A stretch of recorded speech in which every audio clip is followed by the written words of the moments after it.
Estamos aqui hoje na nossa live semanal para falar sobre protocolos nutricionais. O que é que você precisa saber, se você deve seguir algum, para tirar suas dúvidas a respeito de algumas informações sobre nutrição. Boa noite, Pati. Boa noite, Magda. Boa noite, saúde ambiental. Como vocês estão? Boa noite, Penélope. Boa noite, Adriana. Boa noite, Carol. Hoje a gente vai falar sobre... Boa noite, Cristina. Hoje a gente vai falar sobre protocolos nutricionais e desmistificar aí algumas verdades ou mitos sobre a nossa alimentação. Beleza? Vamos lá. O primeiro protocolo nutricional que eu vou falar é em relação ao jejum intermitente, tá? Muita gente pergunta no consultório se deve fazer jejum intermitente, se pode, se não pode, qual é a recomendação, quantas horas tem que ficar de jejum. E aí, muitas pessoas elas correlacionam que o jejum intermitente é a única estratégia e a melhor estratégia de emagrecimento, certo? E aí, na verdade, nem tanto, nem tão pouco, tá? A gente vai ter alguns benefícios em relação ao jejum, nos processos de renovação celular, de longevidade e também de emagrecimento. Mas a gente tem que pensar, será que o jejum no momento é uma estratégia boa para mim? E é isso que a gente vai conversar, certo? Quando a gente faz um jejum intermitente, a gente tira aí, por exemplo, 2 refeições. Tiraria aí uma ceia e tira um café da manhã. Essas outras calorias, em vez de fazer, por exemplo, uma dieta hipocalórica, quando a gente fala de emagrecimento, né? Então, uma dieta hipocalórica que a tua necessidade energética são 1.500 calorias e aí você vai tirar 300 calorias do dia, certo? 300 calorias e aí você pode tirar um pouquinho de caloria em todas as refeições. Ou você pode manter a mesma quantidade de calorias e tirar 1 ou 2 refeições. Ficou claro como é essa diferença quando a gente calcula para usar o jejum intermitente como objetivo de emagrecimento? Por exemplo, vou repetir. A gente tem uma dieta de 1.500, tem uma necessidade energética de 1.500 calorias e você quer fazer uma dieta hipocalórica. Ou seja, você vai tirar um exemplo, 300 calorias. Então, eu teria 1.200 calorias. O que é que eu posso fazer?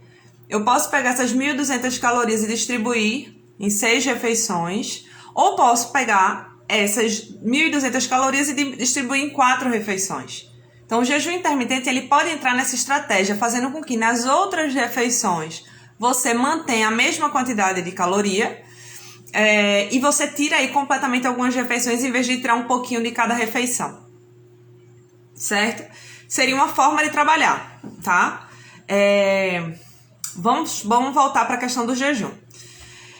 Imagina que ficar 8, 12, 24 horas de jejum, será que eu estou conseguindo manter as minhas atividades no dia a dia com esse jejum? Será que eu não estou compensando? Ou seja, eu chego na hora do almoço depois de um jejum de 16 horas com muita fome. Então, será que eu não estou comendo demais quando eu volto a me alimentar? Será que antes de fazer o jejum eu não estou comendo muito? Também seria uma forma de avaliar também. Então, o que é que vocês acham? Vocês já pensaram e já fizeram esse jejum intermitente? Como é que vocês estão se sentindo em relação a isso? Normalmente, algumas dietas restritivas usam o jejum como alternativa. E aí, normalmente a gente desorganiza muito os sinais de fome e de saciedade de algumas pessoas quando elas fazem esse jejum. Desorganiza no sentido de obrigatoriedade de ter que não comer por conta de um objetivo de não se alimentar para atingir o objetivo de emagrecimento. Você está entendendo? Tá muito complicado? Vamos lá. Então, gente, o corpo da gente, os sinais de fome e de saciedade, a gente tem por uma questão fisiológica, certo? Se eu estou sentindo fome, se eu não estou conseguindo sustentar esse jejum por muito tempo, eu estou ficando com mau humor, dor de cabeça, está comprometendo a minha rotina, talvez isso não esteja sendo uma estratégia muito interessante para me ajudar. Outro ponto interessante pensar também é, se eu estou fazendo uma dieta para ganho de massa magra, hipertrofia, e eu estou fazendo jejum, pensa o seguinte, dieta de hipertrofia, a gente precisa ter uma maior quantidade de caloria do que a sua necessidade, certo? Então, preciso de mais energia numa dieta para ganho de massa magra do que a sua necessidade, certo? Se eu faço jejum, é muito mais difícil eu conseguir atingir essa quantidade de caloria do que se eu não estiver fazendo jejum, entende? Então, talvez para uma dieta de ganho de massa muscular, é melhor que a gente realize mais refeições para a gente conseguir atingir a quantidade de caloria, de proteína durante o dia. Talvez não faça muito sentido fazer esse jejum, certo? Mais uma vez, é possível fazer, dá pra gente realizar, mas não é para todo mundo, não é para qualquer momento. Então, outro ponto, se eu tô tentando tratar uma questão de uma compulsão alimentar, se eu tô, por exemplo, querendo melhorar minha relação com alguns alimentos, talvez realizar o jejum nesse momento não seja a melhor alternativa, tá? E assim, a gente tem que pensar também o que é que eu estou em busca, por que eu estou realizando esse jejum. Eu acho que pode ser possível em relação à nossa saúde, em relação à limpeza do nosso organismo, a fazer um déficit energético, sim, mas eu tenho que entender e fazer isso de uma forma que seja saudável para mim, certo? E aí a gente vai entrar agora num assunto que está muito relacionado a isso, que é a questão de comer ou não comer de 3 em 3 horas, tá? Então vamos lá. Se eu não sinto fome quando eu acordo, será que eu preciso me alimentar? O que é que vocês acham? Se você acorda sem fome, será que você tem feito essas refeições mesmo sem fome? Será que você precisa se alimentar mesmo sem fome? A gente não tem obrigatoriedade de comer de 3 em 3 horas. Mas para a gente poder gerenciar isso, eu preciso escutar os sinais de fome e de saciedade do meu organismo. Certo? Vamos lá. O que é escutar os sinais de fome e de saciedade? Gente, a nossa fome ela começa no estômago, tá? Começa com a minha barriga roncando, começa com talvez um pouco de dor no estômago. Quando ela chega para nossa cabeça que a gente já tá chateado, que a gente já tá impaciente, ela já passou da fome, certo? Então, se eu começo a sentir os sinais de fome e de saciedade, se eu começo a sentir os sinais de fome, é um sinalizador que eu devo me alimentar. Então, talvez a ideia de esperar até um horário determinado, por exemplo, esperar o horário do almoço, esperar o horário do jantar para me alimentar, talvez não seja a melhor estratégia. A gente não precisa esperar nada. A gente pode simplesmente se alimentar quando a gente está com fome. E aí, depois, quando tiver fome novamente, a gente se alimenta novamente. Faz sentido? Faz sentido isso? E aí você vai me perguntar, certo, mas eu preciso aprender então a identificar os sinais de fome e de saciedade para não chegar numa fome muito grande de uma vez só. É verdade. Porque talvez o tempo de preparo de um alimento e que ele esteja disponível, você perca um pouco esse timing dessa sua fome. Você começa a sentir muita fome. Joia, Penélope, que bom que faz sentido. E aí tem outro ponto que a gente precisa considerar, que é o horário comercial.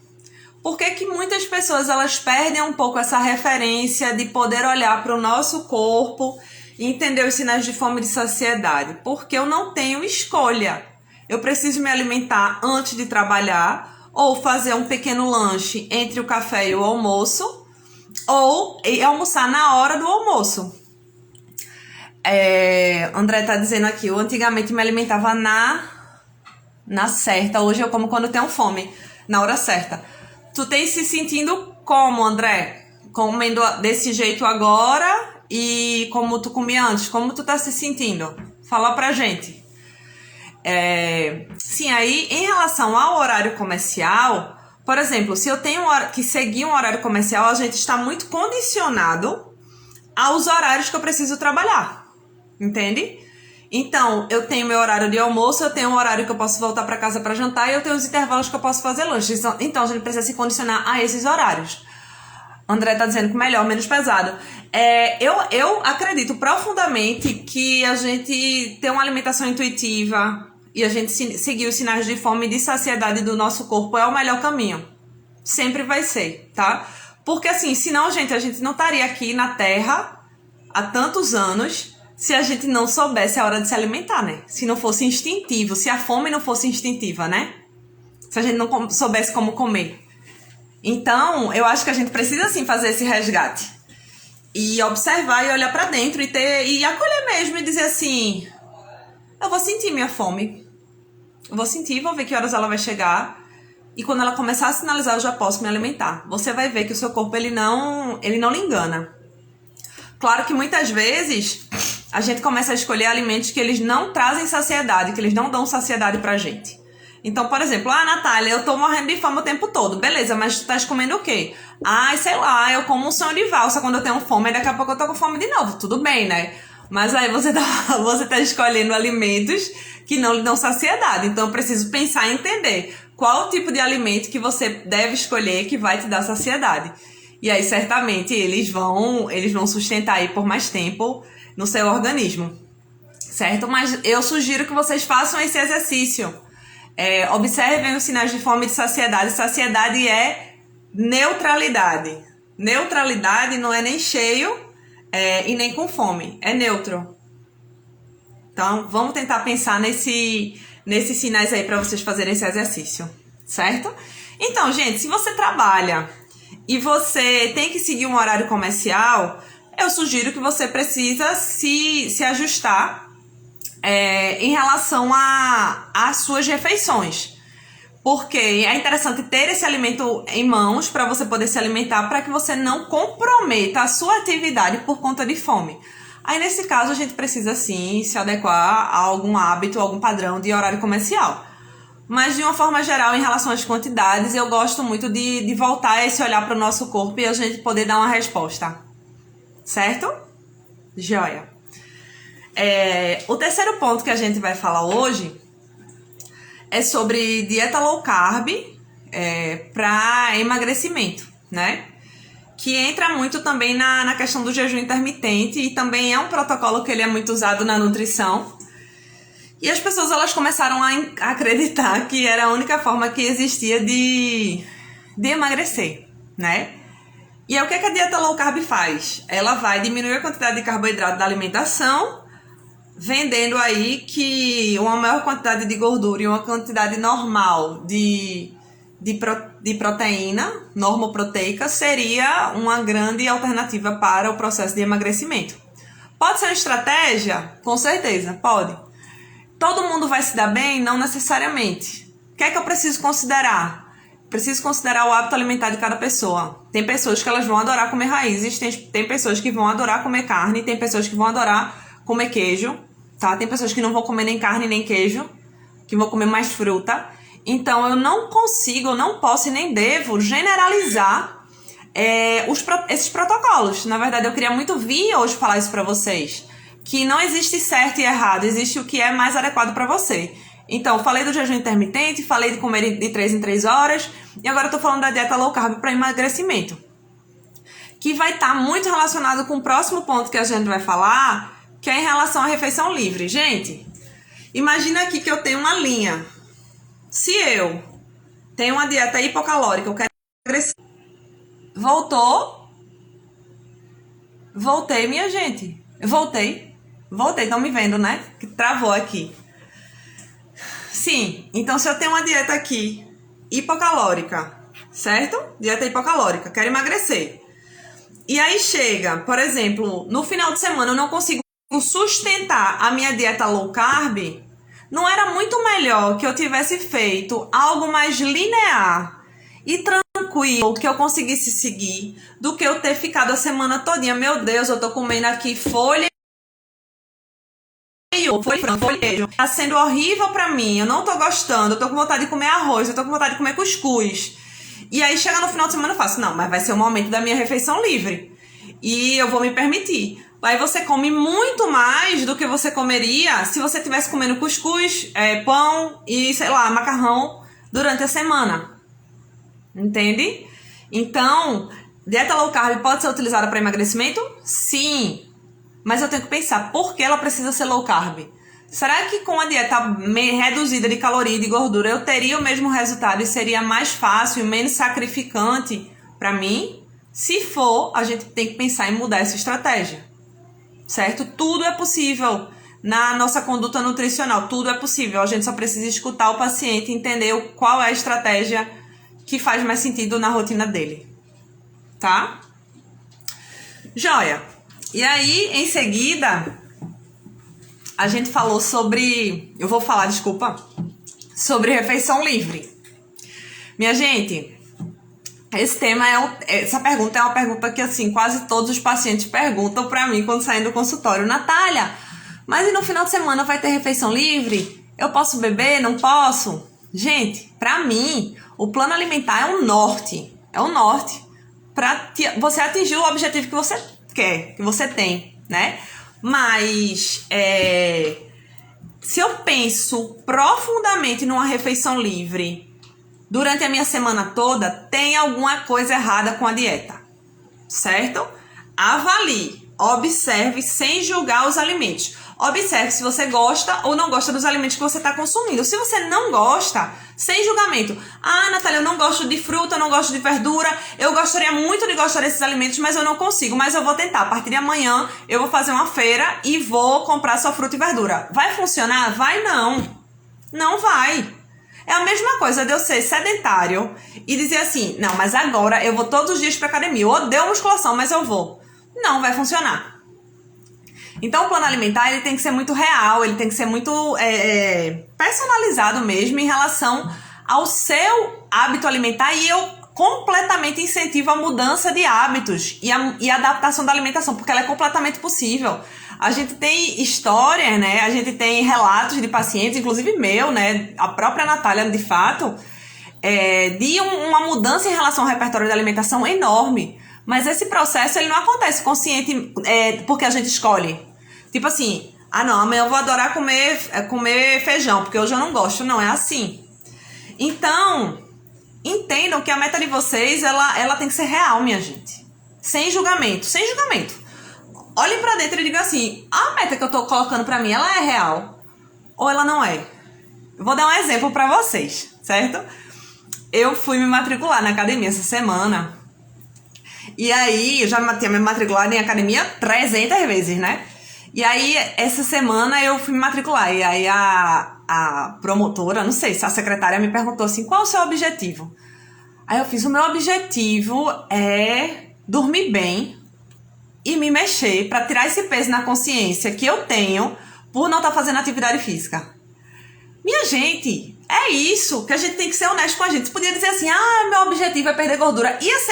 Eu ia ter motivação suficiente pra ir? Não ia. Eu queria fazer exercício para eu poder ter uma melhor noite de sono e eu queria fazer atividade física porque eu quero ter um envelhecimento saudável. Certo? Mas será? Tem gente que vai ter já consegue fazer isso no dia a dia e tem outras metas. Beleza, mas não é o meu caso. Não é o meu caso. No dia que eu estiver fazendo isso com frequência, no dia que eu estiver indo na frequência que eu quero, eu vou dizer assim, não, agora eu já atingi o passo número 1, agora eu passo pro passo número 2.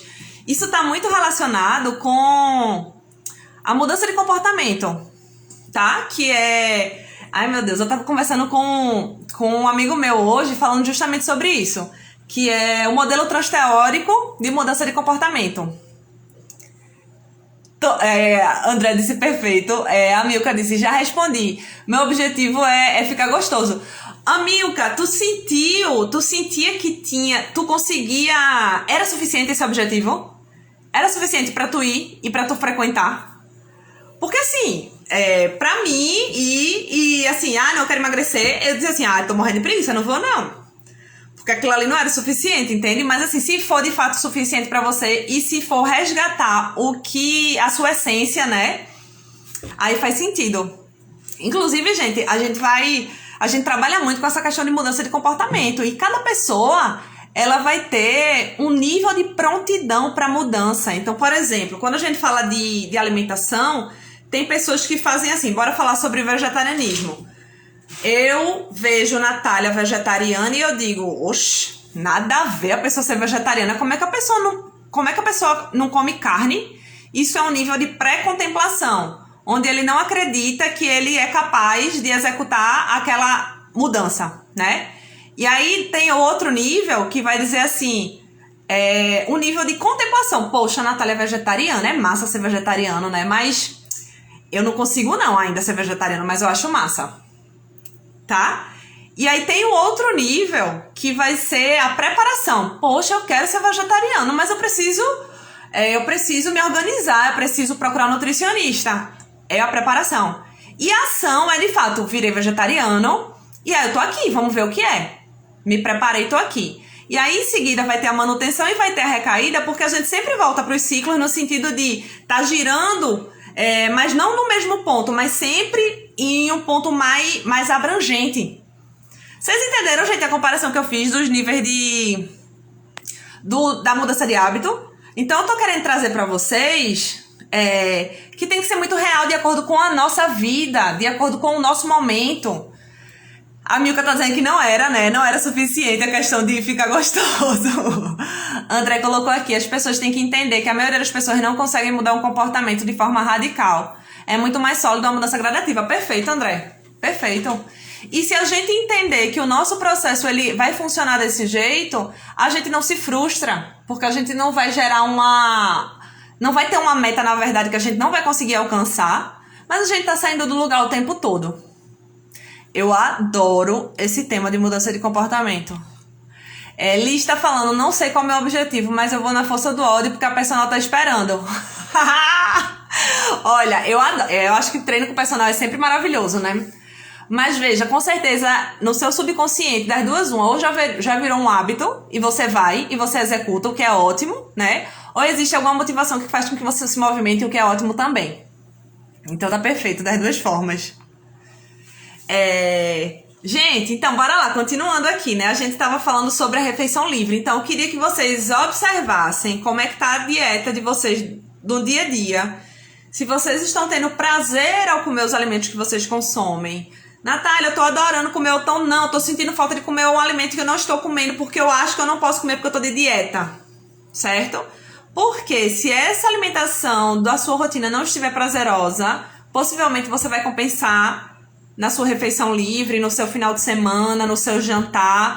Em algum momento que você se permita mais, você provavelmente vai compensar, tá? Então, sugiro que a gente coloque prazer durante a semana. Quando a gente trabalha com comportamento alimentar, a gente traz muito isso de... O que é que você gosta de comer? Me contem aí. Coloquem aqui nos comentários. O que é que vocês gostam de comer e se vocês têm consumido esse alimento que vocês gostam de comer, tá? Eu acho que minha comida favorita é pizza. Pizza, brownie e chocolate. E a gente tem que entender que todos os alimentos são permitidos, porque assim fica muito mais fácil a gente se relacionar com os alimentos. Feijão, Penélope, perfeito. Chocolate Caribe. Ai, Noan, eu me lembrei de você. Um dia, ontem, quando eu lembrei do chocolate Caribe. Pizza e açaí, sushi, munguzá, perfeito. Gente, esses alimentos, eles possivelmente tenham um significado emocional, tá? Moqueca de banana da terra, perfeito, Lisandra. Provavelmente eles têm algum significado emocional pra vocês, tá? Pode ser que sim. E aí, quando a gente tem um alimento favorito, a gente começa... Eita, cadê, meu Deus? Quando a gente tem um alimento favorito, a gente começa a querer sentir aquela sensação que a gente tem em relação a quando a gente consome esse alimento. Doce é um vício. André tá dizendo. É verdade, André. Mas assim, se for consumida de uma forma consciente, a gente consegue lidar, é muito mais fácil gerenciar. Se for de uma forma compulsiva, aí a gente tem que pensar como é que a gente vai tratar essa questão do comportamento alimentar, tá? Já tá falando aqui, arroz, salada e cerveja. Gente, é lindo isso, porque a gente tem memória afetiva com os alimentos, então a gente pode colocá-los presentes na nossa alimentação e ainda assim ter uma alimentação saudável, certo? Lembrem disso, posso ter uma alimentação saudável, posso ter comida afetiva, e posso, enfim, comer de tudo que eu quiser, certo? Deixa eu ver aqui qual é o próximo tema. A gente tava falando de refeição livre, não foi? Peraí. Deixa eu ver aqui o que é que a gente tem agora. Sim, outra coisa que é um tema biscoito e paçoca. Adoro paçoca. Tracy, aqui a gente compra aquela paçoca de quilo, né? Que assim, é honesto, né? Comprar paçoca de quilo. É isso. Gente, então, o que mais que a gente tem aqui? Comida de almoço, na hora do almoço. E comida de café da manhã na hora do café da manhã. E comida de jantar na hora do jantar. Vocês já perceberam que tem alguns dias que a gente não tá com vontade de comida de almoço? Ou não tá com vontade de comida de café da manhã? Ou não tá com vontade de comida de jantar? Já perceberam isso? Por exemplo, final de semana me acordei tarde e tava na hora do almoço, sei lá. Mas eu me acordei e eu queria comer a comida. Obrigada, André. André tá dizendo que um monte de tema que tem curiosidade. Que joia. Sim, me conta, Liz. Me fala dessa sensação de vocês. Por exemplo, acordei tarde no sábado. Aí era o horário do almoço. Mas eu tava com vontade de comer a comida do café da manhã. Certo? Vamos lá. Lisandra tá dizendo aqui que já teve dia que acordou querendo tomar caldinho de feijão. Congela essa informação, que foi julgada pela mãe. Minha gente, a quantidade de pessoas que chegam no consultório dizendo assim: Natália, eu não como bem no almoço porque eu não gosto da comida do almoço. Ou então, eu tenho que almoçar de 10 da manhã porque eu vou trabalhar tarde, vou trabalhar de meio-dia, começo a trabalhar de meio-dia. E aí, minha gente, eu vou dizer uma coisa pra vocês que vai ser libertadora. André gosta de arroz e feijão de noite. Todo mundo diz que é errado. Pega essa informação. Gente, não tem isso de comida de hora de almoço. Não tem isso de comida de hora do jantar. Não tem isso de comida de café da manhã. Não existe. Eu posso consumir todos os alimentos que eu quiser em qualquer horário. Certo? Se libertem dessas referências de meio-dia, 2 horas é hora de almoço, 8 da noite é hora de jantar e 7 da manhã é café da manhã. Se libertem. E aí, Natália, o que é que eu vou fazer? Me ajuda, né? Porque agora que eu tô liberto, como é que eu vou gerenciar isso? Imagina o seguinte: o corpo da gente, ele precisa de nutrientes, certo? Ele precisa dos carboidratos, das proteínas, das gorduras. Ele vai precisar dos micronutrientes, ferro, de cálcio, de zinco, tá? Quando a gente fala desses carboidratos, eu tô dizendo se o carboidrato vai ser macaxeira, se vai ser arroz ou se vai ser cuscuz? Não. Tá dizendo que eu preciso de uma quantidade X de carboidratos. Vai ficar gravada, André. André tá perguntando se a live vai ficar gravada. Vai ficar gravada, sim. Então, observa, pensa comigo. Eu preciso de tanto de carboidrato por dia. Beleza. Então, eu tenho macaxeira, eu tenho cuscuz, eu tenho arroz. Certo? Minha gente, qual é o problema de eu comer o arroz de noite, a macaxeira no almoço e o cuscuz de manhã? Nenhum. Não tem problema. Eu só preciso pensar se eu estou consumindo os nutrientes que eu preciso, certo? Vou dar um exemplo que as pessoas se equivocam, tá? Por exemplo, muito vegetariano come pão com azeite e abacate no café da manhã. Qual o problema disso, Natália? Porque às vezes não é fácil atingir a quantidade de proteína que esse vegetariano precisa. Então, se eu perco uma refeição não utilizando, não consumindo proteína, pode ser que no decorrer do dia eu não atinja. Eu não tô dizendo... Peraí, que agora eu vou ter que explicar. Atenção, vamos lá. A gente entendeu que a gente precisa dos nutrientes, dos macronutrientes e dos micronutrientes, certo? Que pode ser qualquer grupo alimentar, ou seja, eu posso comer qualquer alimento em qualquer horário do dia. Mas eu preciso entender que eu preciso de alguns nutrientes ao longo do dia, certo? Então, por que que eu dou a sugestão a seguinte? Em vez de comer, você vegetariano, em vez de consumir pão, azeite e abacate no café da manhã, adiciona uma pastinha de grão de bico, adiciona uma pasta de gergelim. Por que que eu faço essa sugestão? Porque eu sei que para ele atingir ao longo do dia outras fontes de proteína vai ser difícil. Então, eu prefiro que ele fracione em mais refeições.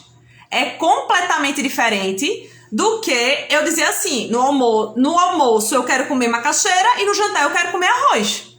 Acabou. É isso, gente. É isso. Deixa eu ver aqui o que o pessoal tá falando. Lisandra vai ficar gravado, Penélope também vai ficar salva. Aí não, tá dizendo, tanta preguiça de cozinhar que cozinha a comida de manhã e come ela o dia todo.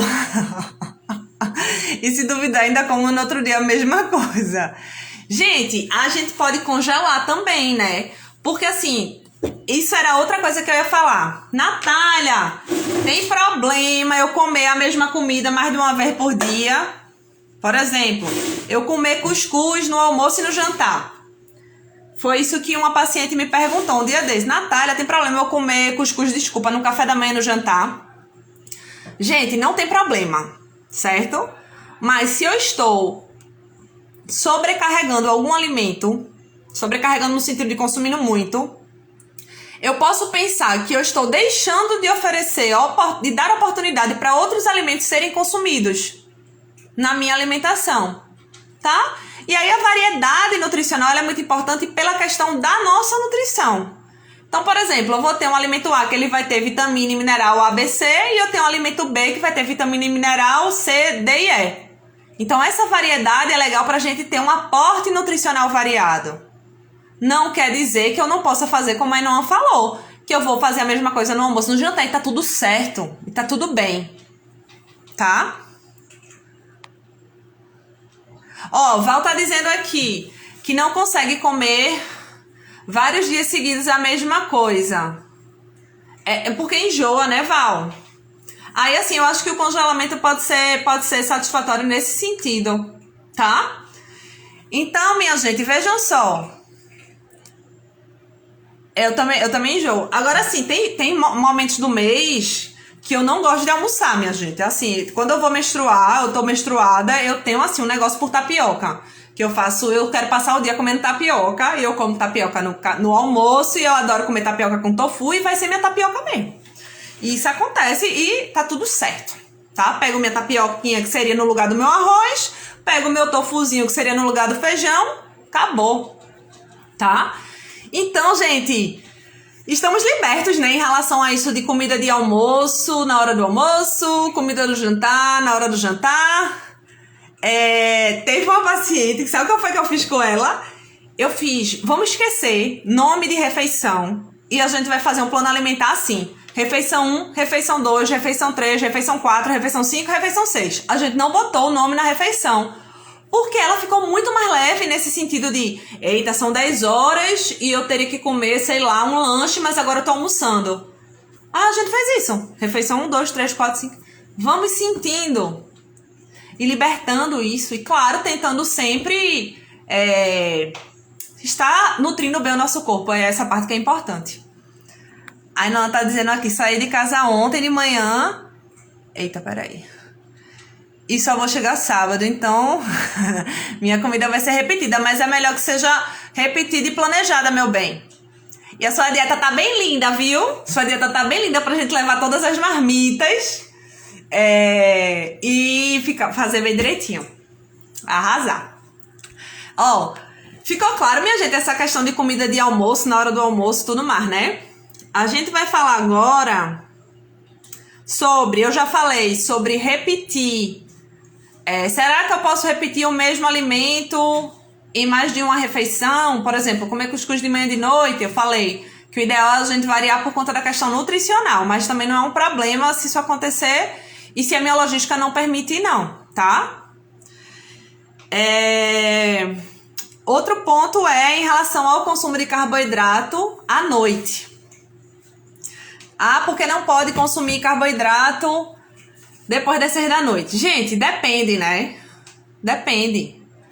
Imagina que eu tenho aí uma necessidade de carboidratos que eu preciso relacioná-la com a minha atividade física e com o meu objetivo. Então, não é verdade para todo mundo que você não pode comer carboidrato à noite. Até porque, imagina aí, se eu não tiver consumido a minha cota de carboidratos durante o dia, por que eu não vou poder comer esse alimento à noite? A lógica que se aplica seria por conta da absorção, né, e da digestão desse carboidrato. Então, a gente supõe que à noite você vai realizar menos atividade física, então a probabilidade de você acumular esse carboidrato, ele ser transformado em gordura, ela seria maior do que se você queimasse esse carboidrato, certo? Mas aí tem muitos poréns. Primeiro, se eu treino de manhã cedo, se eu treino intenso de manhã cedo, será que eu não posso consumir esse carboidrato à noite para auxiliar na minha fonte de energia, né? Qual é a minha dieta? Será que durante o dia eu consumi outras fontes de carboidrato? Então, não é uma verdade absoluta isso, tá? Não vejo como um problema também. E, mais uma vez, nenhum alimento deve ser proibido da nossa alimentação. Nenhum, minha gente. A gente tem que ter liberdade ao se alimentar. Nutrir o nosso corpo, porque a gente vai morrer já já. E a gente tem que aproveitar a vida da forma mais feliz e mais saudável, né? E o último ponto aqui, se vocês tiverem alguma dúvida, me fala, tá? O último ponto que a gente vai ter hoje é: será que eu devo tomar um pré-treino ou comer uma alimentação antes de treinar? Ou treinar em jejum? Tá? O que é que vocês acham? Come alguma coisa antes do treino ou treina em jejum? Quando fazer atividade física, o que é que vocês me dizem? Contem aqui. Depende, gente. Depende. Se eu acordo e vou treinar e eu não tenho fome, e se eu como alguma coisa, eu não consigo treinar bem. Se eu sinto que o meu organismo funciona melhor. Exatamente. Perfeito, vocês estão demais. Depende, individualidade. Isso, Lisa, tá dizendo que fica muito enjoada. André tá dizendo que come banana. Penélope, eu não consigo treinar sem comer, morro certamente. Estão vendo, minha gente, como é incrível? É isso. Veja, eu não posso aplicar esse protocolo nutricional para todo mundo. Se Lisandra come antes de treinar e fica enjoada, eu jamais vou fazer um pré-treino para Lisandra e eu vou ter que adequar o resto da alimentação dela.